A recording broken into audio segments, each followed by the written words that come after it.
Bienvenue à tous sur ce plateau. Depuis les élections régionales et départementales en France, les analyses se multiplient sur les raisons de l'abstention, la réalité des équilibres politiques, les personnalités qui font un pas en avant vers la présidentielle de 2022. Mais dans notre émission, je vous propose de faire un pas de côté tout en restant de plein pied dans le sujet. Nous avons choisi de débattre de manière un peu provocante sur l'amour de la nation dans une France archipélisée, pour reprendre l'expression de Jérôme Fourquet, avec ses fractures sociales, économiques, culturelles aussi, avec un certain degré de violence, de colère. Que reste-t-il de commun aux Français? Qu'est-ce qui peut les réunir? Est-ce illusoire désormais de parler de retrouver un référentiel culturel commun? Pour en débattre, nous avons invité Anne Genetet, bonjour. Bonsoir. Vous êtes députée des Français établis hors de France, du groupe La République En Marche. Émilie Cariou, bonsoir. Bonsoir. Vous êtes députée de la Meuse, autrefois de la majorité présidentielle. Vous l'avez quittée il y a un an pour cofonder ce parti, les Nouveaux Démocrates, un parti de gauche que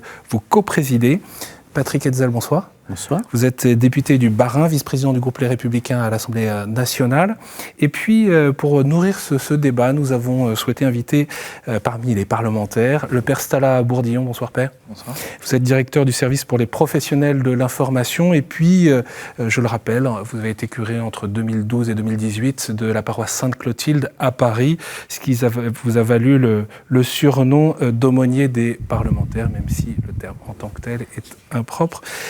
Pour permettre de démarrer cette émission, je vous propose peut-être de citer l'écrivain Ernest Renan, dont on sait ses relations tumultueuses avec l'Église par ailleurs.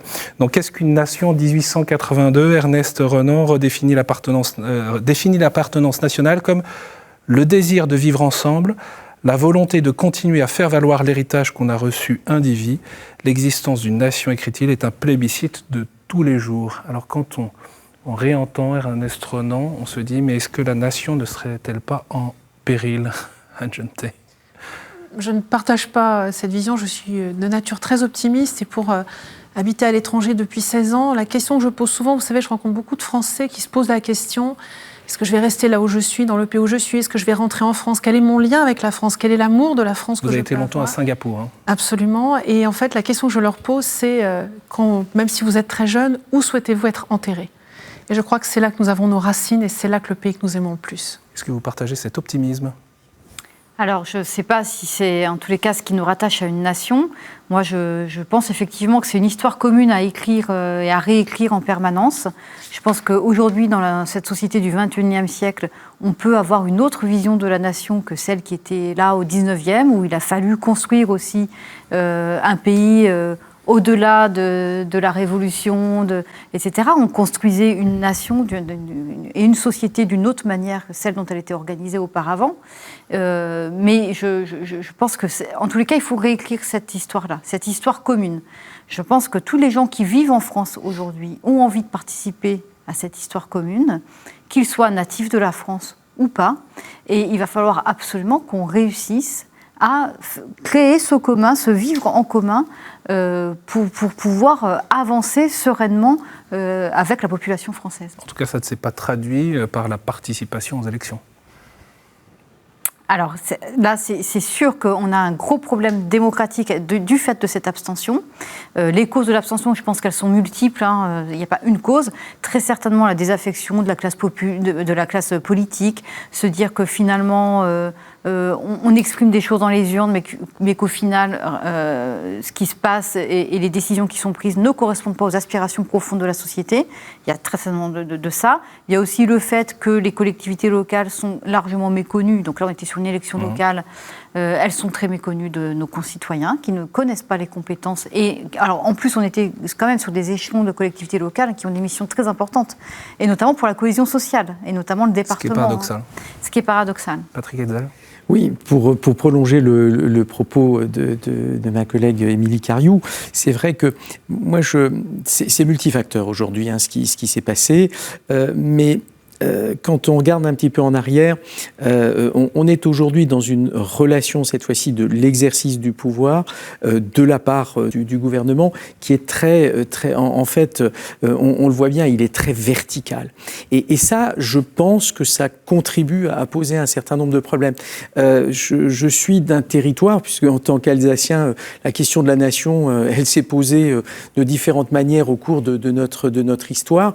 Et donc, je fais partie de ceux qui, évidemment, affirment haut et fort que nous sommes français et nous le revendiquons, tout en ayant aussi une identité régionale extrêmement forte.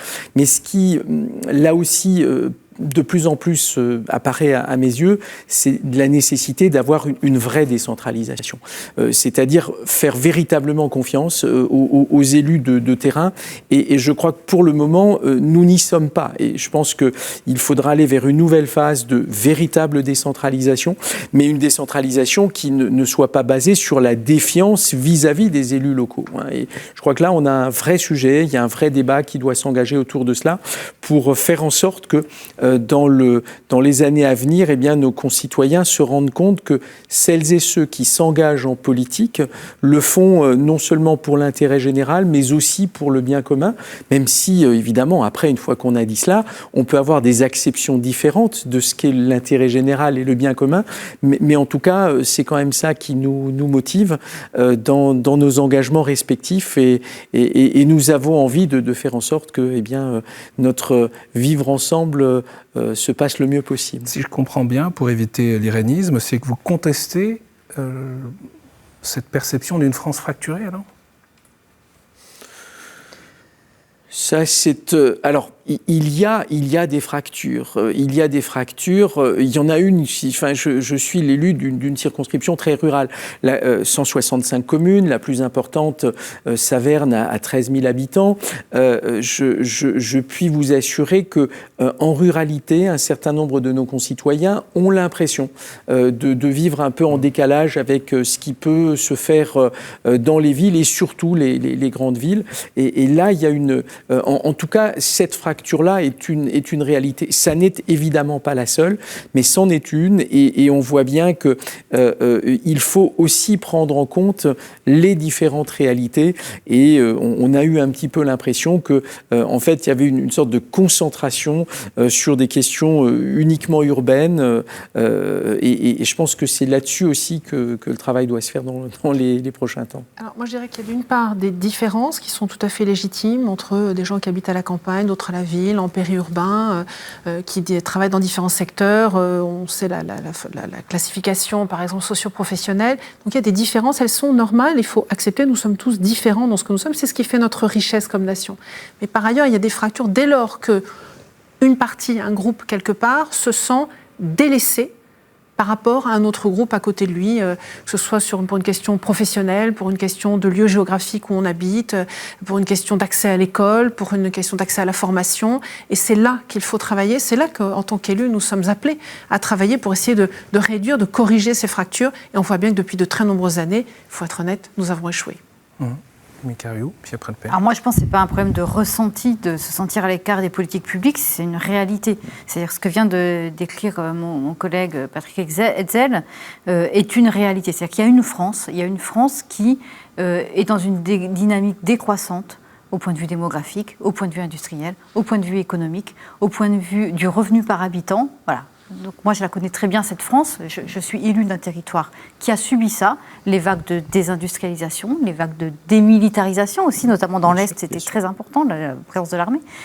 Tout ça a fait que ces populations se sont quand même paupérisées et que la réponse de l'État à ça a été finalement un abandon des services publics. Donc aujourd'hui, cette fracture territoriale, c'est pas un ressenti, c'est une réalité. C'est-à-dire que la gestion purement budgétaire des affaires publiques mène à l'abandon de certains territoires. C'est vrai en ruralité, c'est vrai dans les quartiers de la ville, ces grands espaces qui ont été construits dans les années 60-70, où là aussi, et on le voit d'ailleurs, si vous regardez la cartographie, notamment la cartographie en Ile-de-France du vote Rassemblement national, il monte en flèche dès lors que vous n'avez plus de transport en commun.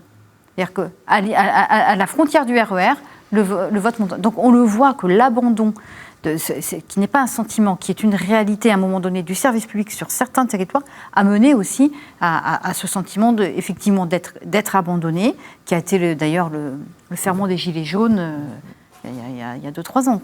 Père Stalabourdian. Oui, bien, je pense que l'opinion publique est en train de se résigner au fait que le pouvoir politique n'a plus de pouvoir. Enfin, c'est une sorte de... C'est une source d'inquiétude pour moi comme prêtre, de regarder la façon dont mes concitoyens regardent l'activité politique, la responsabilité politique, et s'ils ne conviennent plus que c'est à l'échelon des mandats et d'une élection que doit se jouer une délégation de responsabilité pour construire un corps social, si c'est plus aux politiques à qui on le confie, à qui on va le confier? Parce que qui va avoir la responsabilité de décider du commun? Et donc, est-ce que s'installe d'une façon progressive, lente, de façon très progressive, une sorte de représentation d'une impuissance du politique? Parce que finalement, année après année, moment après moment, il se joue à la fois une sorte d'impuissance effective du politique, mais aussi une parole extrêmement puissante, une parole, je dirais, technique, médiatique, qui emporte la figure du politique dans un jeu de scène qu'on peut disqualifier, et je trouve que ça emporte des conséquences importantes.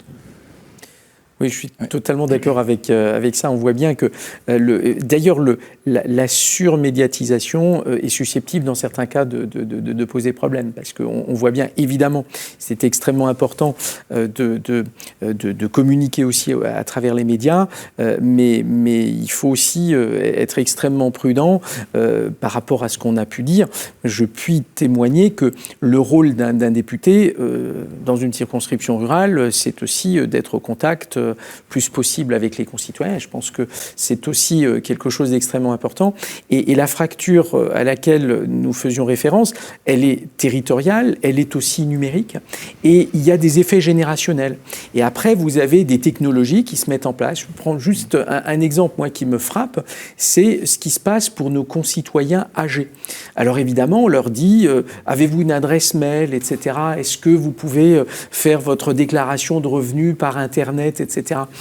Alors, on voit bien que tout ça part d'une très bonne idée, on veut faciliter les choses, mais on s'aperçoit que pour une frange de la population, on les complexifie parce qu'en réalité, cet accès à la technologie, eh bien, il y a un frein à celui-ci. Et donc, ces personnes, très vite, se sentent exclues. Et ça emporte beaucoup de conséquences. Et dans des cas de figure, par exemple, je pense à des veuves où se posent des questions de pension de reversion. Vous imaginez la situation, on la voit aisément, la veuve se retrouve évidemment dans un premier temps privée de ressources, et il faut rectifier le plus rapidement possible le tir, et il y a des échanges parfois très complexes avec des administrations, avec des délais qui sont parfois extrêmement longs, et notre rôle dans ce cas-là, c'est aussi de tirer la sonnette d'alarme, de faire en sorte que ces monstres froids qui parfois s'installent, je dirais, dans le quotidien de nos concitoyens. Les monstres froids sont des administrations qui vous envoient un mail, et d'ailleurs vous avez des cas de figure, j'ai un chef d'entreprise qui m'en a parlé ces jours-ci, des mails qui ne lui sont jamais parvenus, et puis un beau jour, eh bien, c'est l'huissier qui frappe à sa porte, et en toute bonne foi, il dit, mais écoutez, on me fait des reproches sur des choses que je n'ai pas pu faire, et je peux d'ailleurs prouver que, et ça c'est cette espèce d'organisation un peu bureaucratique qui en réalité ne prend pas en compte le quotidien de nos concitoyens. Alors, sur les monstres froids, pardonnez-moi si je peux juste rebondir là-dessus, ça n'est pas forcément nouveau puisque nous recevons encore régulièrement des formulaires, un avis de taxe à payer, une taxe d'ordure ménage, que sais-je, qui est absolument illisible. Le formulaire en question, il a au moins 30 ou 40 ans. Donc la difficulté de compréhension des documents administratifs qui nous sont envoyés n'est pas récente. J'aurais voulu revenir, voilà, c'était même une fracture écrite à ce moment-là, j'aurais voulu revenir sur l'impuissance du politique parce que c'est assez... Je pensais que vous alliez réagir tous à cette question. C'est assez paradoxal puisque au long lendemain. On aimerait vous entendre en de dialoguer ces entre vous, élections. parce que c'est vous, Père Laurence Talbot. Alors, j'aurais voulu juste rebondir. Après, on est au lendemain des élections régionales et départementales, et pourtant, tous, en circulant partout en France, nous voyons ici le Conseil général travaille pour vous, le Conseil régional travaille pour vous, à la faveur d'une rénovation d'un établissement scolaire, d'un transport public. Et c'est tout. C'est très, très visible. Peut-être est-ce pas assez visible ou trop visible. Je ne sais pas, mais en tout cas, c'est tout le paradoxe, je trouve, de voir que on ne mesure pas que derrière la réalisation, la rénovation de ce lycée, la rénovation de ce collège, la réalisation d'un tram quelque part, même si c'est parfois encore insuffisant, Mme Cariou le soulignait, et je suis absolument d'accord avec elle, pour autant, les personnes ne mesurent pas que derrière, il y a une décision politique. Et du coup, vous vous sentez impuissant comme politique, ça peut arriver. Oui. Alors, moi, je pense que ce qu'a décrit Patrick Hexel, c'est une bonne partie du travail de député aujourd'hui, c'est de démêler des problèmes administratifs complètement inextricables. C'est pas vraiment votre rôle pourtant. Non, c'est pas du tout notre rôle, mais le fait est que nos permanences servent à ça, qu'on fait beaucoup de social aussi.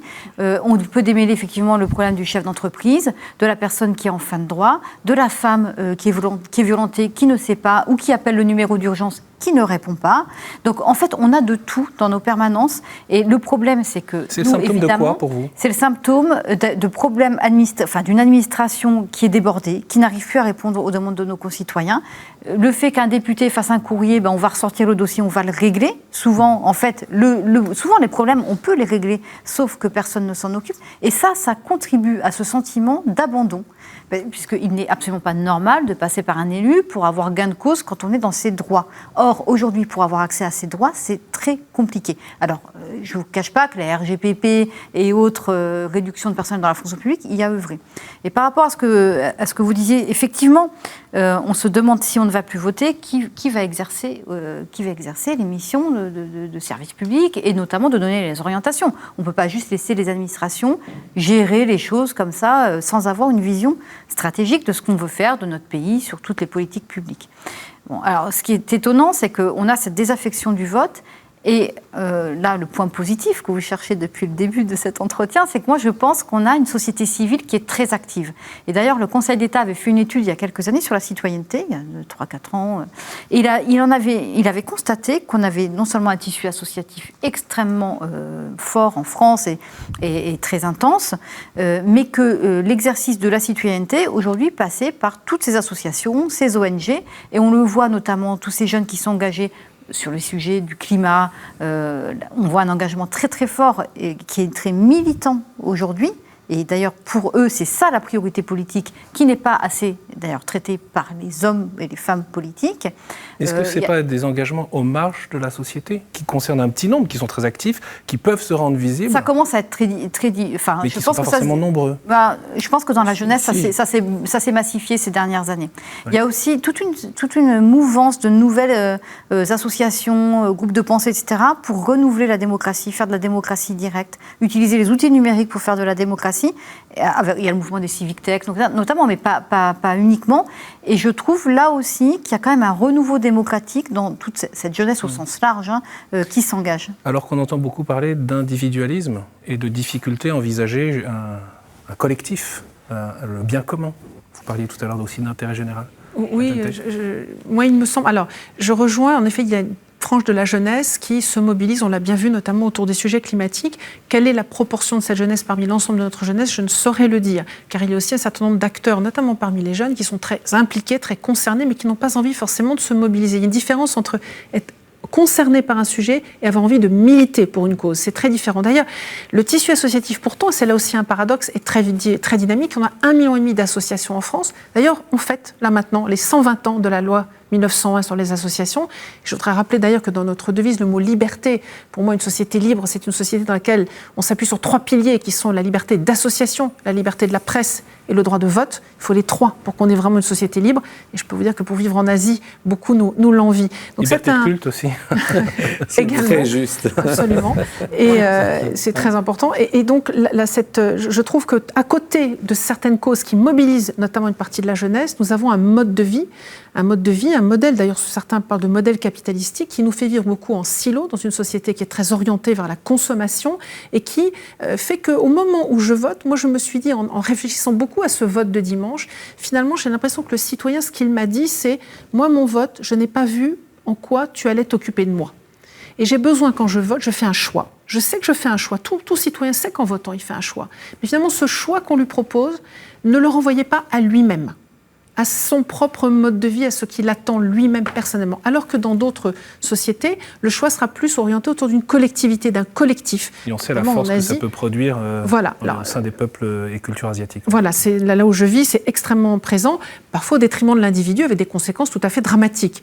Donc je crois qu'il faut trouver un juste équilibre entre pouvoir s'engager, militer, être dans des associations, d'avoir un sens du collectif, se dire que lorsque je fais un choix... Donc vous questionnez l'individualisme au fond de nos sociétés occidentales. De me dire, puisque moi j'ai été élevée avec un souci, le droit de vote c'était pour moi quelque chose d'essentiel, j'ai voté pour la première fois, j'avais 18 ans plus 6 jours, alors je peux vous dire que j'y tenais à ce vote, mais je me dis je vote aussi parce que je vote pour ma grand-mère, qui n'est plus de ce monde, mais mon père, mes enfants, mon voisin, cet artisan que j'ai vu là-bas en difficulté, voilà, pour éventuellement ma paroisse. Parce qu'il y a un destin commun.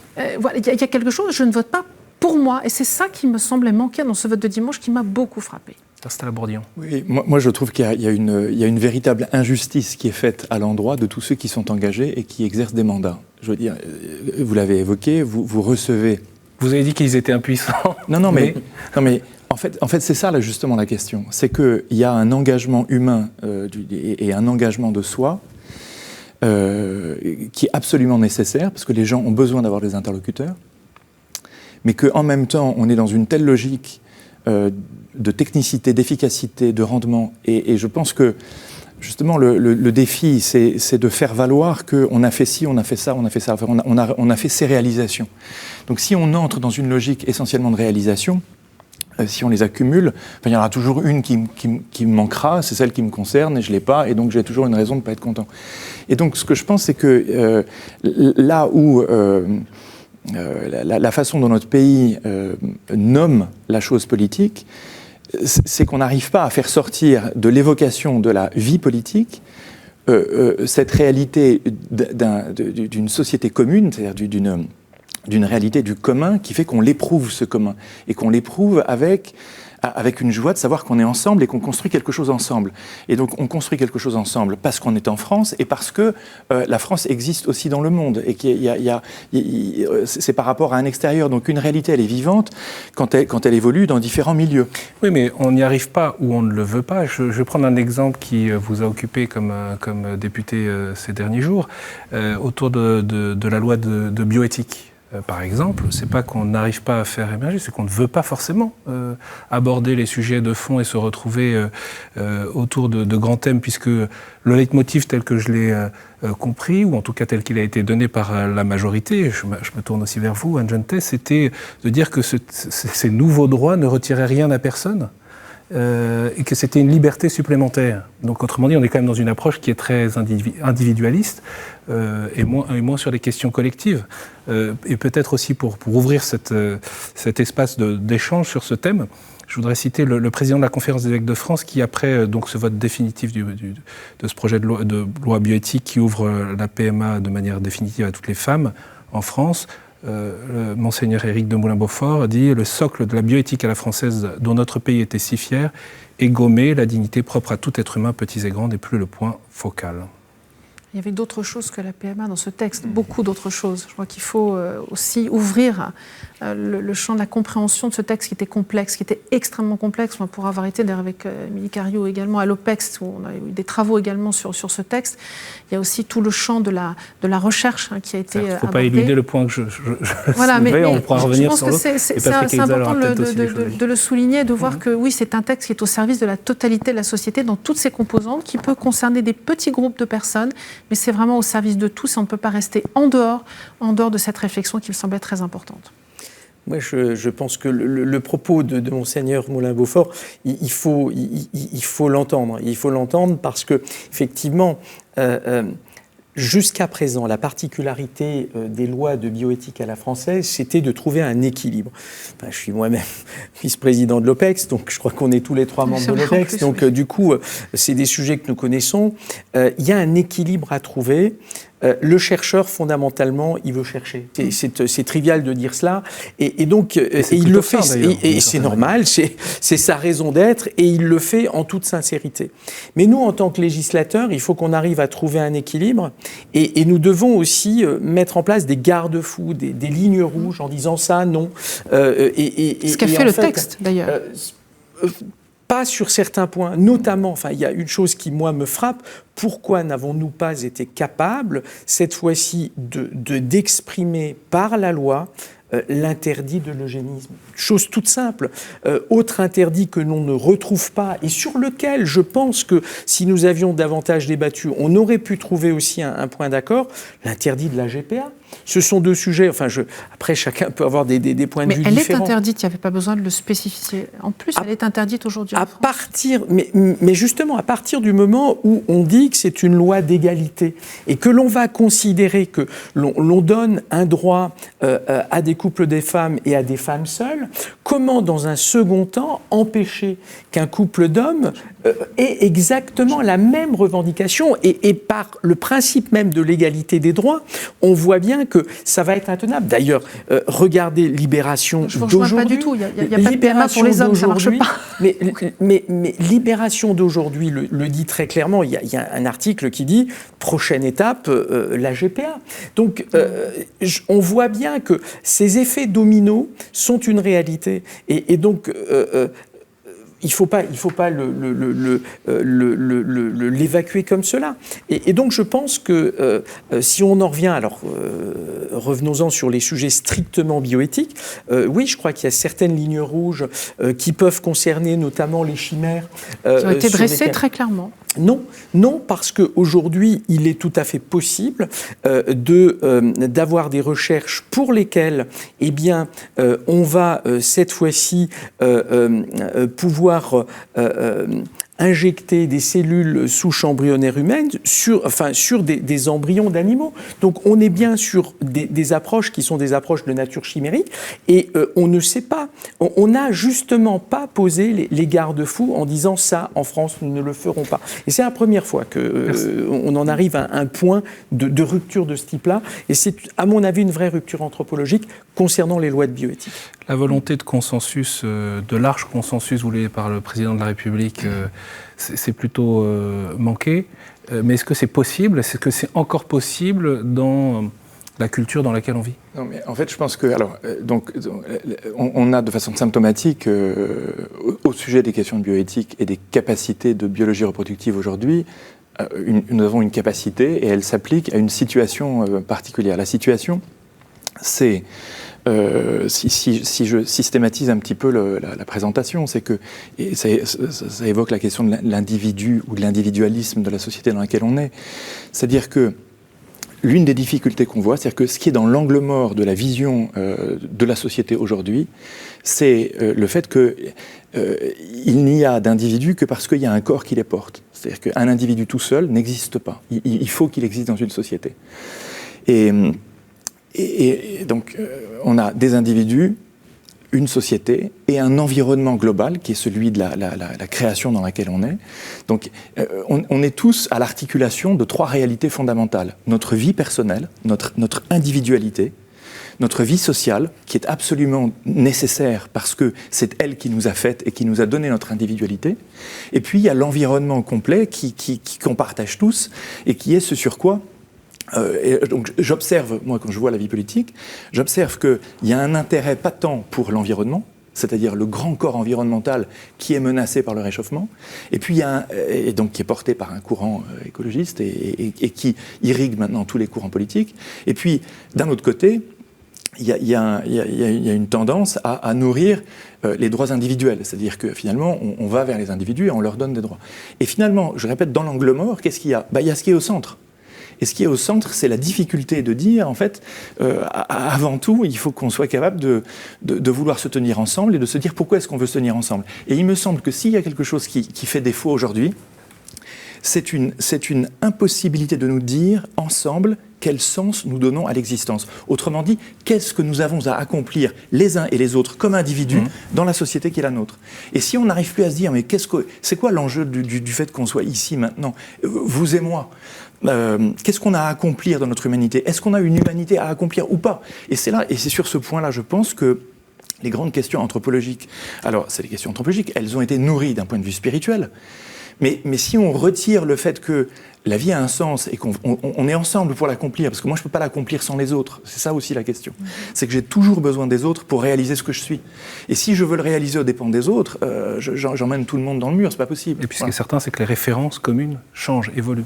Anne-Jeanne Oui, je voulais compléter parce que quand vous parliez du sens de l'existence, ça me rappelait, j'avais à peu près 5 ans, j'ai demandé à mon père, papa, à quoi sert la vie?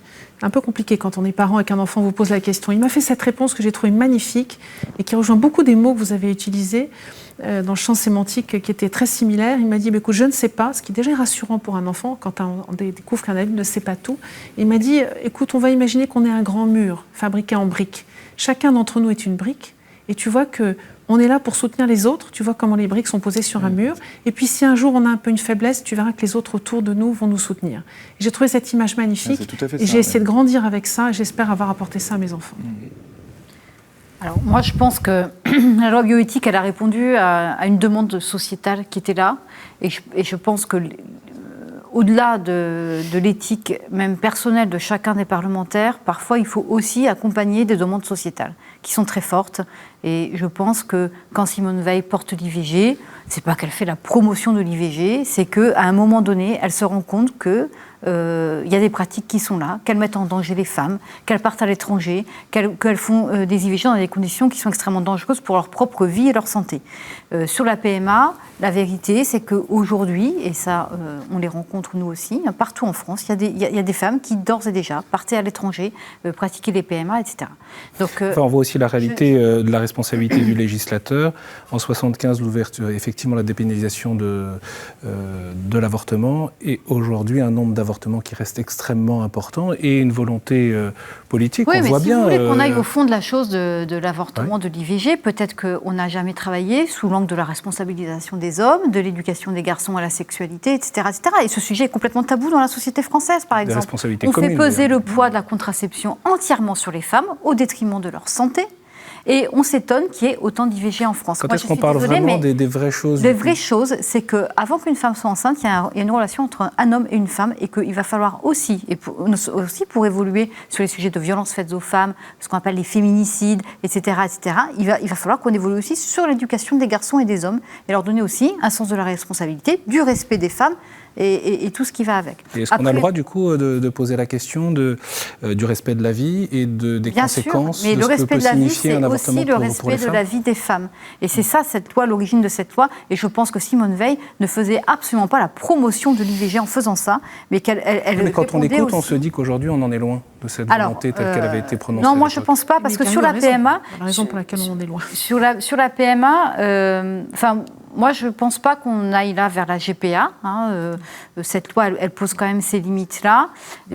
Moi-même, je n'aurais pas été favorable à voter une loi qui fasse la promotion de la GPA. Aujourd'hui? Voilà.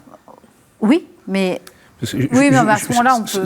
On le sait bien, et vous le savez très bien, que quand le Pacte a été voté avec l'argument politique de la majorité à l'époque, de dire que le mariage ne serait jamais ouvert aux personnes de même sexe. Quand le mariage a été voté, la majorité a dit, mais évidemment que sur les questions de procréation, nous tiendrons.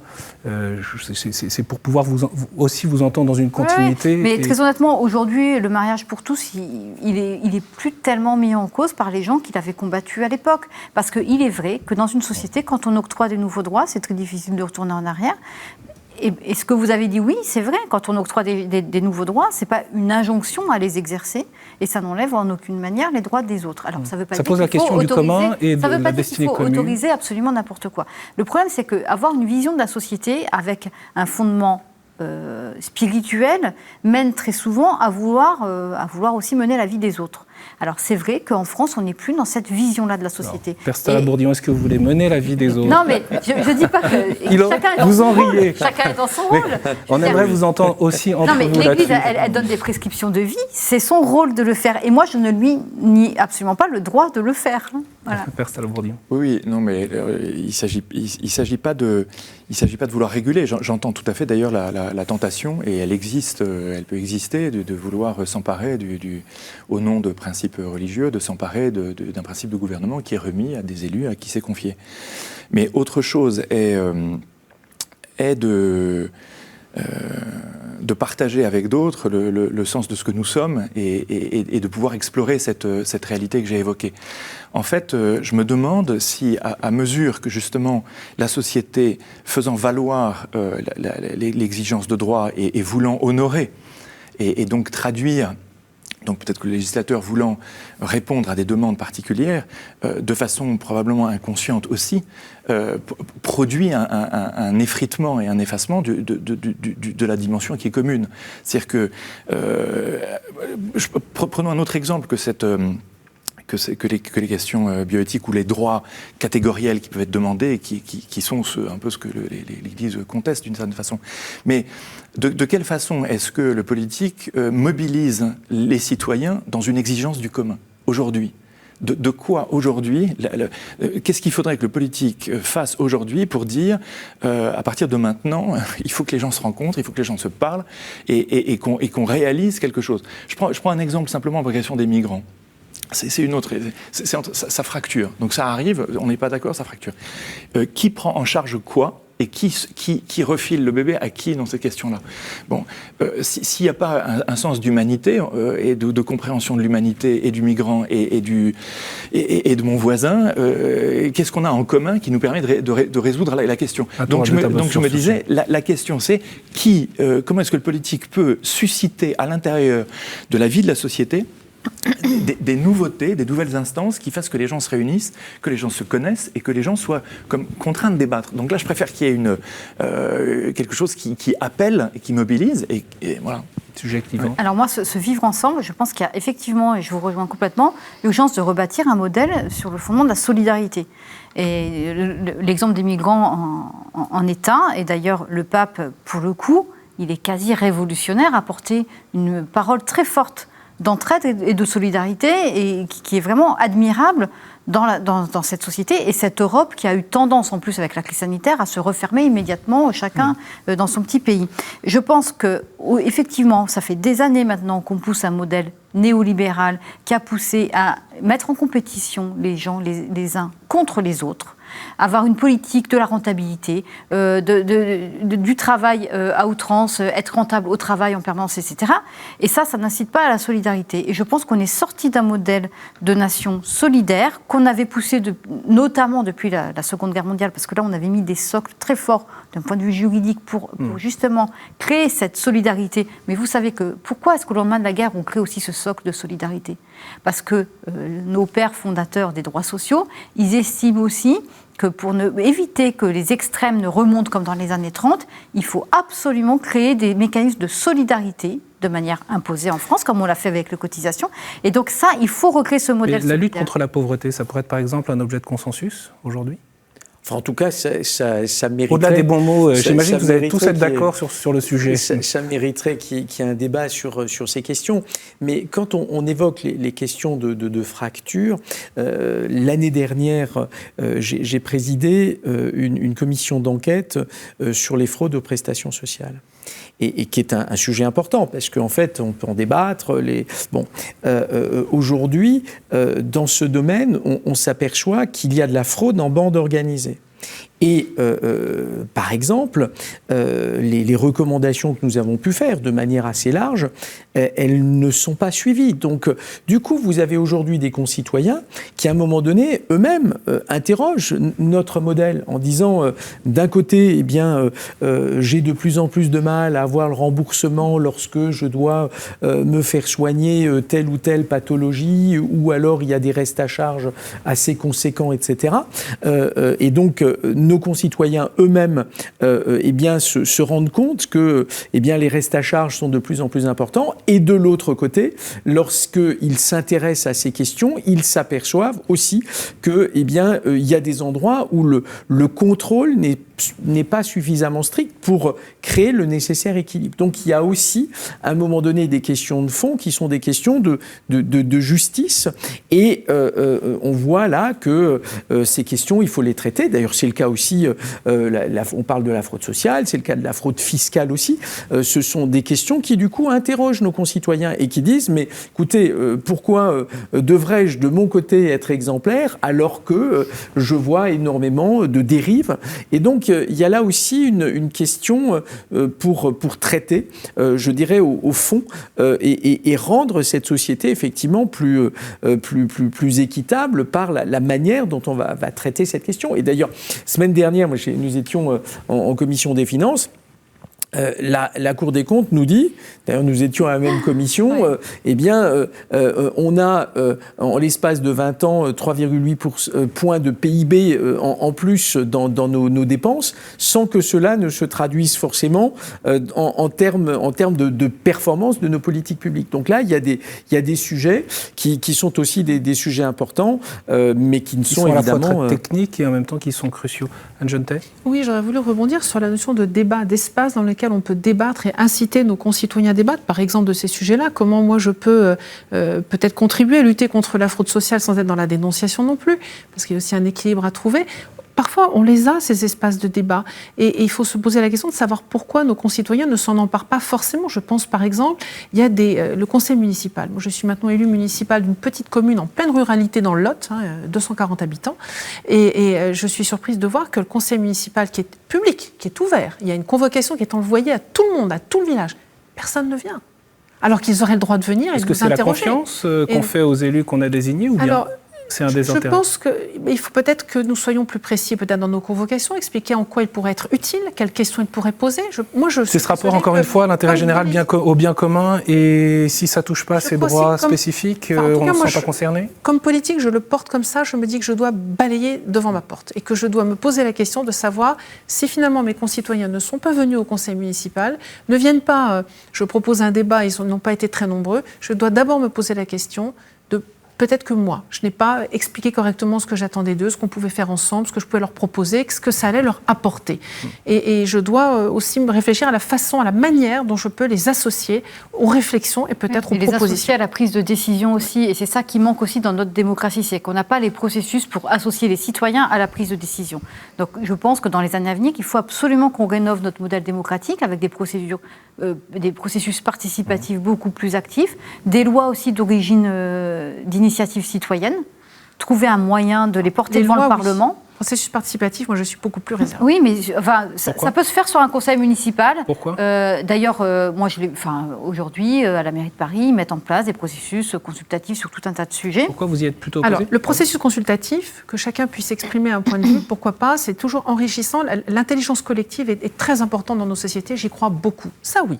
Ensuite, associer le citoyen à toutes les décisions. Nous avons une démocratie représentative et on se rend bien compte que lorsqu'on donne des espaces dans lesquels ils peuvent venir, ça a été expérimenté, au bout d'un moment, les gens se désintéressent parce que, moi je vois bien au niveau d'une commune, le nombre de réunions qu'on nous propose pour la voirie, l'éclairage, le cimetière, les ronds-points, que sais-je, au bout d'un moment, on dit mais moi je ne peux plus, j'en ai trop, je ne le fais plus.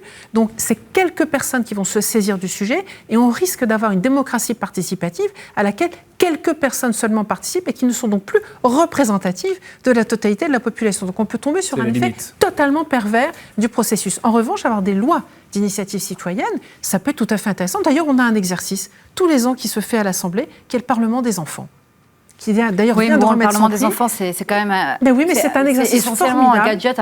C'est un apprentissage de la citoyenneté, mais c'est en aucun cas, c'est pas du tout à la hauteur de ce qu'il faut. Voilà, c'est un apprentissage de la citoyenneté qui est très bien.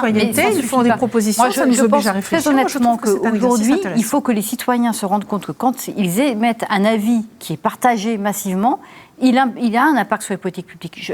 Parce que s'il n'y a pas de débouché, la Convention citoyenne pour le climat, je donne un exemple. La Convention citoyenne pour le climat avait fait un certain nombre de propositions. Le président de la République dit « je les soumettrai sans filtre au Parlement, voire au référendum sur certains sujets ». Au final, il n'en a pris que quelques mesures. Donc là, on voit un processus qui a été très actif avec des débats dans lesquels les citoyens qui ont participé, et d'ailleurs dans notre groupe parlementaire Écologie, Démocratie, Solidarité, on a beaucoup travaillé avec la Convention citoyenne. Donc ils ont été alimentés en termes de technicité, ils avaient tous les éléments qu'il fallait, et les gens se sont positionnés, et parfois ont changé de position au cours des débats, ils se sont rendus compte que c'était compliqué, qu'il fallait mettre de la fiscalité d'un côté, etc. Au final, ces décisions-là ne seront pas appliquées. Donc vous voyez bien que là, c'est quand même aussi ça qui déçoit nos concitoyens. Il va falloir qu'on trouve un moyen de les associer à la décision. Est-ce que les politiques s'y prennent mal alors ? Il n'y a pas que la politique, il y a aussi dans les secteurs socio-professionnels aujourd'hui une désaffection pour les syndicats. Je vous donne un exemple. L'été dernier, Ségur de la santé, Olivier Véran lance le Ségur de la santé. Immédiatement, ils oublient toute une partie des professions de santé, paramédicales et tout le médico-social. Donc tout le monde se met à râler, sans compter que il y a eu des augmentations de salaire, mais qui sont loin d'être à la hauteur aujourd'hui. Donc, ce qui se passe, c'est que au cœur de l'été, Arnaud Chiche fonde le collectif Santé en danger. En un clin d'œil, il a plus de 100 000, 150 000 adhérents. En quoi c'est lié à notre sujet de c'est lié parce que pourquoi est-ce que vous avez des collectifs qui se fondent comme ça ? Parce que les syndicats non plus ne sont plus les courroies de représentation des salariés. Et du coup, le fait qu'on ait cette déconnexion entre des demandes de la société, des luttes contemporaines et des débouchés politiques très concrets, ça crée de la désaffection. Pour rebondir sur ce que dit Émilie Cariou, vous voyez alors je le formulerai peut-être un peu différemment, mais il y a un point où on se rejoint. Il faut faire extrêmement attention à la crédibilité de la parole publique. Et en l'occurrence, dans l'exemple que donne Émilie Cariou, on a un président de la République qui dit quelque chose et qui ensuite fait autre chose. Et ça, il ne s'agit pas de pointer le président de la République, parce que cette question, elle se pose pour tout responsable politique.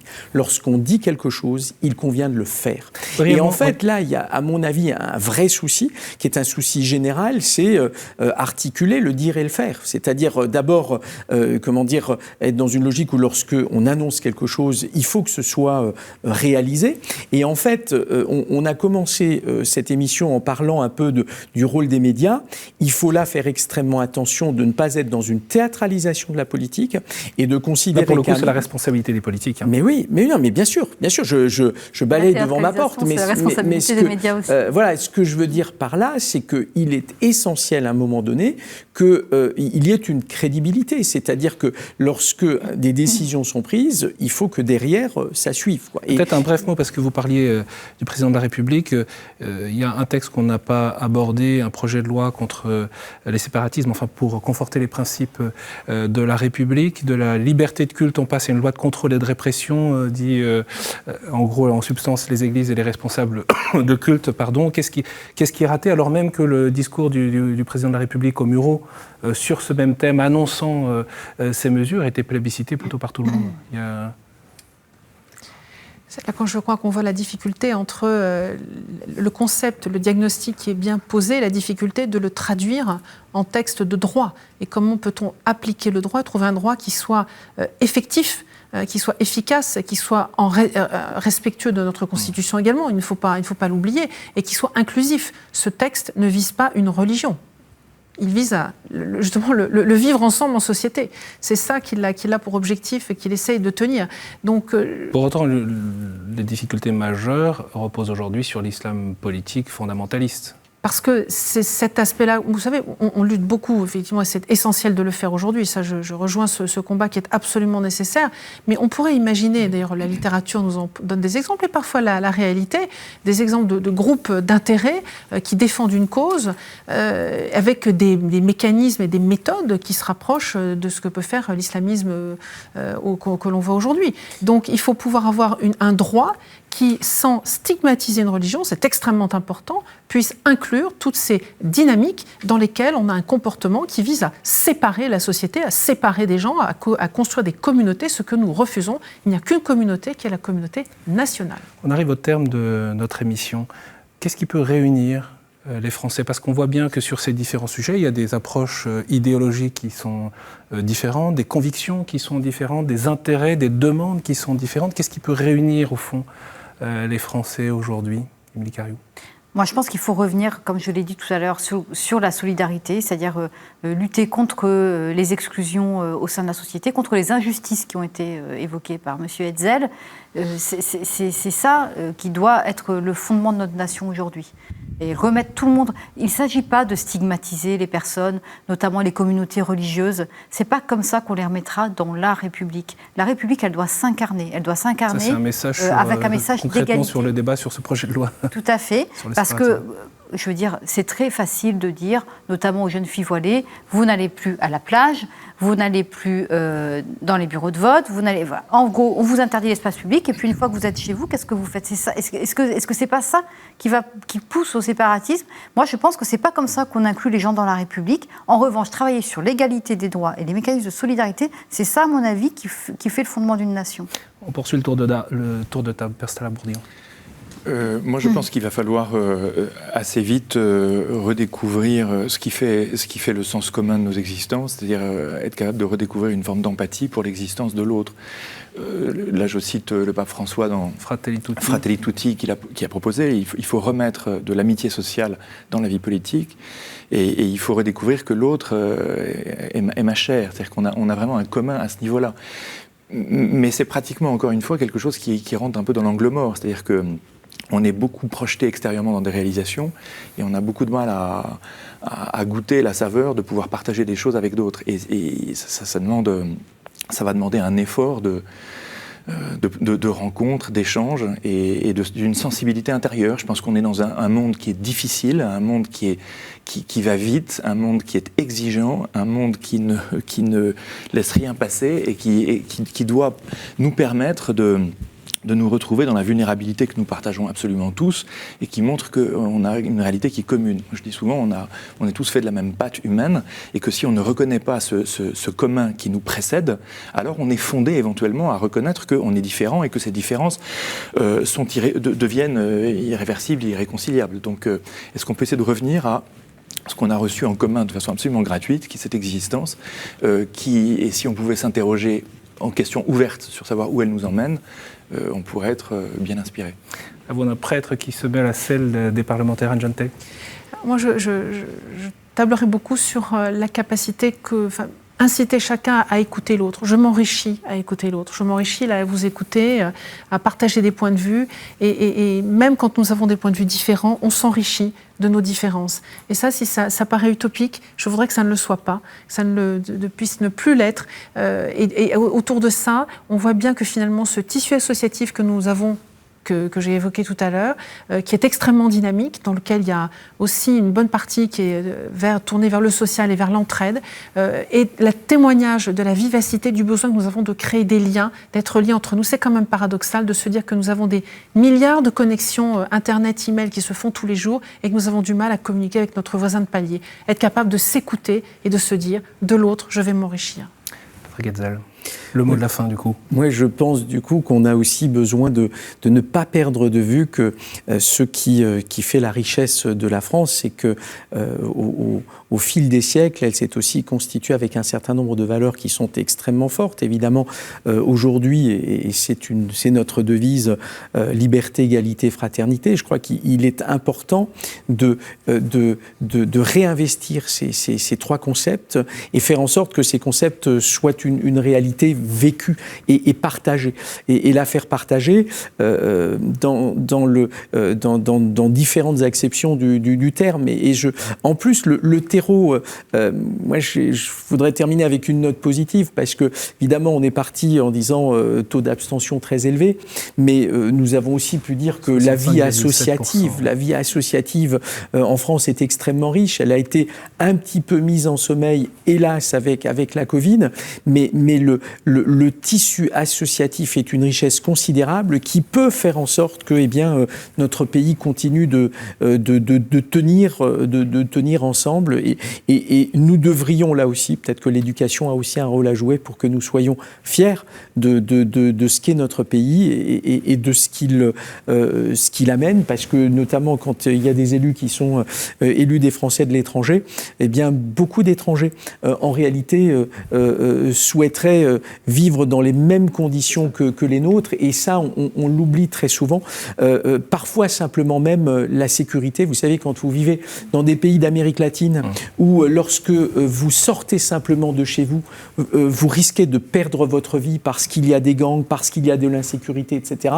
Je ne veux pas dire que ces questions ne peuvent pas exister sur le sol français, mais parce qu'on sait que ça existe aussi. Voilà, ça existe aussi, mais pas du tout dans les mêmes proportions. Et je pense que là aussi, nous devrions redonner confiance et montrer que nous sommes capables, là aussi, de faire vivre l'idéal de liberté, d'égalité, de fraternité. De l'héritage qu'on a, en fait. Justement, on est désirable, beaucoup de désirs, et donc il y a une responsabilité de prise de conscience de ce dont on a hérité et qu'il faut entretenir. Soyons à la hauteur de notre devise républicaine. C'est ça. Beau message. Merci beaucoup à tous les quatre pour la qualité de cet échange autour de l'amour de la nation, loin de la théâtralisation de la vie politique. Merci d'avoir suivi cette émission. Bien sûr, vous pouvez la retrouver aussi sur notre site 4TOTV.com. C'est la dernière émission de la saison. Bien sûr, on se retrouvera l'année prochaine.